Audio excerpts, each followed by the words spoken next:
La démocratie, ça n'est pas, ou ça ne devrait pas être. Ça ne devrait pas être, on élit son tyran un jour et on reste esclave les 5 ans qui suivent. La démocratie, ça devrait être justement un régime dans lequel, alors, c'est compliqué, il faut savoir comment, il faut savoir dans quelle mesure, mais dans lequel le peuple a voix au chapitre. Emmanuel Macron, précisément, n'a cessé de vouloir faire prévaloir une volonté, la sienne, y compris quand elle s'opposait frontalement à celle du peuple et que celle du peuple ne pouvait pas être ignorée, ne pouvait pas être déniée. Et comment est-il parvenu à faire cela ? C'est précisément grâce à un régime du discours logocratique. C'est précisément parce qu'à force de contredire le réel les yeux dans les yeux, de nous dire le contraire de ce qui se passait, eh bien c'est passé, comme le disait Édouard Philippe. C'est passé.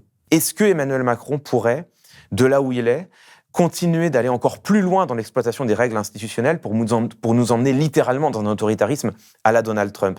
C'est pas tout à fait exclu. Il y a quand même encore aujourd'hui un article 16 dans notre Constitution qui prévoit de manière légale l'établissement d'une dictature en France. Donc, c'est pas tout à fait exclu. Enfin, les pleins pouvoirs du président. Oui. Les pleins pouvoirs du président, absolument. Ce qui peut déboucher de manière, pas forcément, pas nécessairement, mais ça peut déboucher de manière rapide vers une authentique dictature.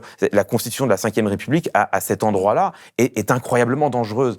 Mais même si c'est pas Emmanuel Macron, qu'en sera-t-il du prochain ? Que se passera-t-il quand Jordan Bardella, Marine Le Pen, Bruno Retailleau, même Édouard Philippe nous reproposera une loi anti-casseurs en ayant au préalable muselé le Conseil constitutionnel, précisément pour interdire littéralement les manifestations en France ? Et que nous dirons, mais c'est scandaleux, mais c'est antidémocratique, mais c'est un glissement autoritaire, et que cette personne nous répondra, mais autoritaire ?